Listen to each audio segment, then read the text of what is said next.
Mari bersama belajar dan semangat. Praktik baik hari ini siap kita bagi. Baik Bapak Ibu, sebelum saya menampilkan atau menjelaskan terkait dengan praktik baik, saya ingin mengajak Bapak Ibu semua untuk membayangkan kira-kira apa yang pernah Bapak Ibu lakukan atau hal apa yang pernah Bapak Ibu lakukan sehingga itu membuat Bapak Ibu merubah cara belajar. Sudah terpikir Bapak Ibu?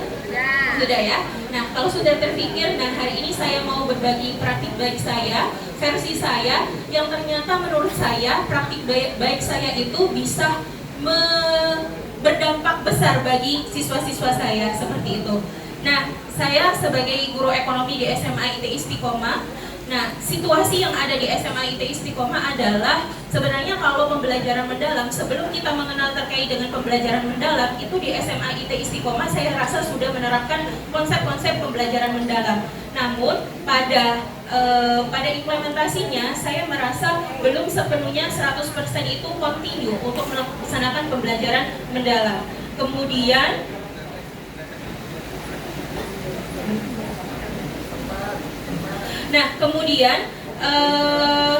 kalau dilihat dari siswanya gitu ya, di SMA IT Istiqomah ini siswa-siswa itu cenderung belum aktif dalam mengikuti pembelajaran gitu ya. Nah, sehingga perlu dilakukan perancangan pembelajaran secara kolaboratif untuk lintas disiplin ilmu, dan itu kita hubungkan dengan konteks kehidupan nyata. Nah, sehingga di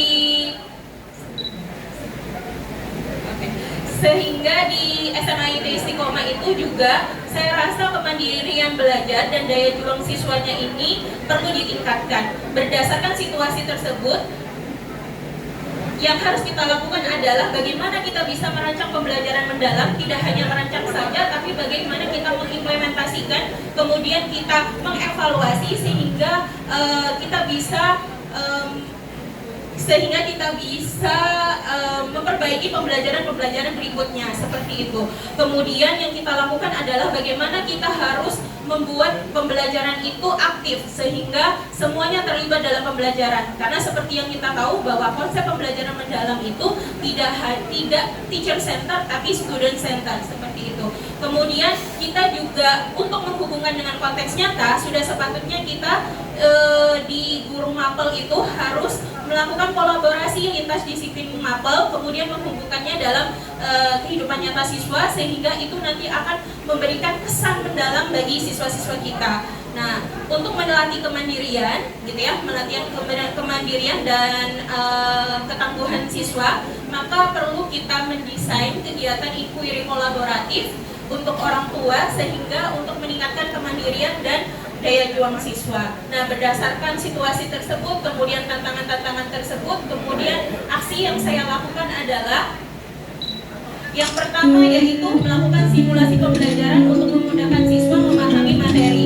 Jadi ini adalah video cuplikan kegiatan pembelajaran yang saya lakukan di kelas, di mana ini untuk memahami materi terkait dengan kegiatan produksi, distribusi, konsumsi, saya menggunakan simulasi. Jadi harapannya dengan adanya simulasi ini, anak-anak tidak hanya sekedar tahu tuh pengertian kegiatan produksi itu apa, konsumsi itu apa, distribusi itu apa, tapi mengetahui proses kegiatan ekonomi itu seperti apa.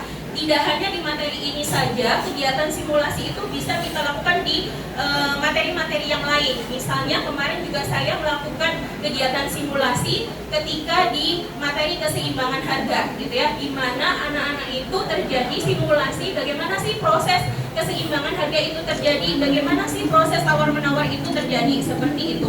Kemudian next.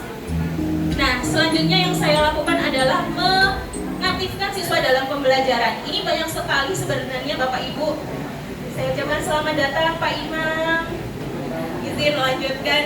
Nah, jadi aksi yang selanjutnya saya lakukan yaitu mengaktifkan siswa dalam pembelajaran. Sebenarnya kegiatannya itu banyak Bapak Ibu yang bisa kita lakukan. Salah satunya adalah ini. Kita meminta anak-anak untuk membuat mind map, kemudian window shopping gitu ya. Masing-masing anak akan memberikan feedback terkait dengan hasil yang sudah dibuat sama teman-temannya, seperti itu. Dan ini terlihat ya Bapak Ibu ya, anak-anak aktif dalam pembelajaran, kemudian juga berusaha mencari tahu bagaimana materi-materi itu dipahami seperti itu.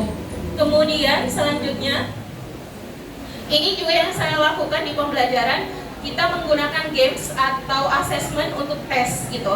Nah, ini juga membuat siswa-siswa merasa tertantang. Kalau biasanya kalau kita cuma mengasihkan kayak lembaran seperti itu, mungkin anak-anak juga cepat bosan gitu ya. Terus merasa kok tes lagi. Dan dengan kita mengkomben assessment dalam bentuk games, ini menunjukkan tantangan gitu ya, membuat siswa itu merasa tertantang terhadap pembelajaran seperti itu.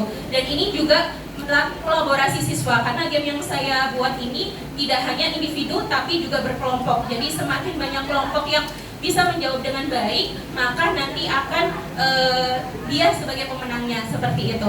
Next. Nah, ini juga yang saya lakukan Bapak Ibu, karena pada dasarnya yang saya pahami, kadang-kadang anak-anak itu cenderung hanya memahami materi secara konteksnya saja, belum bisa menghubungkan dalam keseharian. Dunia nyatanya belum bisa seperti itu. Akhirnya saya berkolaborasi dengan guru mapel bahasa Indonesia gitu ya, untuk melakukan pembelajaran yang tujuannya itu untuk memberikan pengalaman kepada siswa sehingga pembelajaran itu lebih bermakna seperti itu. Nah, ini terkait dengan materi, kalau di ekonomi itu terkait dengan materi keseimbangan harga, kalau di bahasa Indonesia terkait dengan teks negosiasi seperti itu. Jadi saya berkolaborasi dengan guru bahasa Indonesia untuk memberikan tugas kepada anak-anak membuat video negosiasi di pasar seperti itu. Dan ketika ini cuplikan contoh-contoh video yang sudah dibuat oleh anak-anak, Bapak Ibu. Kemudian setelah itu tidak hanya sampai situ saja, saya juga melakukan refleksi. Dan refleksi ini tidak saya lakukan sendiri, tapi juga berkolaborasi dengan guru bahasa Indonesia. Jadi dari hasil video yang sudah dibuat sama anak-anak, saya mencoba merefleksikan apakah video yang sudah dibuat itu sudah sesuai dengan struktur kebahasaan teks negosiasi, yang misalnya strukturnya ada pembukaan, ada permintaan, ada penawaran, kemudian ada di situ proses tawar-menawar, kemudian penutup. Dan di pembelajaran ekonomi mengaitkan bagaimana sih sebenarnya proses terbentuknya keseimbangan harga sebelum anak-anak itu nanti dilanjutkan dengan cara menghitung keseimbangan harga. Jadi kita ajarkan anak-anak mengetahui prosesnya terlebih dahulu sebelum langsung menghitung, karena biasanya keseimbangan harga itu yang diajarkan langsung menghitung gitu ya, tanpa anak-anak tahu proses terbentuknya keseimbangan harga itu seperti apa. Seperti itu Bapak Ibu. Dan selanjutnya adalah ini adalah feedback yang diberikan sama anak-anak saya ketika selesai pembelajaran lintas disiplin ilmu tadi gitu ya. Jadi kalau secara garis besar anak-anak itu merasa senang dengan pembelajaran yang sudah dilakukan seperti itu. Karena pada dasarnya mohon izin Bapak Ibu menginformasikan, di awal saya menanyakan kepada anak-anak di sekolah saya, ternyata mereka itu belum pernah melakukan tawar-menawar di pasar. Jadi ketika saya berikan tugas ini adalah pengalaman pertama bagi mereka, dan mereka sangat merasa senang dengan pengalaman ini. Karena mungkin kalau ke pasar modern sering gitu ya, tapi kalau ke pasar tradisional, apalagi di situ ada proses tawar-menawar, itu anak-anak belum pernah seperti itu.